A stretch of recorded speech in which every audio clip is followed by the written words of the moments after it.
એકવાર એક છોકરો આમ ટ્રેનમાં બેહીને જતો હતો ને, તો એક સીટમાં ઈ એકલો બેઠો હતો. એટલે એક હેન્ડસમ છોકરીએ આવીને કીધું આ છોકરાને કે મને થોડીક કે બેહવા દઈશ કે. તો ઓલો છોકરો ઊભો થઈ ગયો સીટમાંથી કે થોડીક શું તું તારે આખી સીટમાં બેહી જા કે. પછી ઓલી છોકરી બેહી ગઈ સીટમાં. પછી ઓલી છોકરી બેઠી બેઠી કે આ તમારી બોટલમાંથી કે થોડુંક પાણી પીવું કે.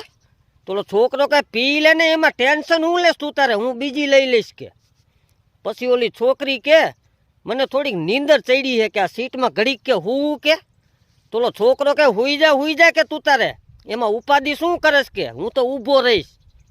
પછી ઓલી છોકરી હુતી હુતી કે મારું ટેન્શન આવે ને એટલે મને ઉઠાડજો હો ભૈલા કે. તો ઓલો છોકરો કે એ ભૈલાની દીકરી, મગજનું દહીં કરતી સીટ ખાલી કર, મને નીંદર આવે છે.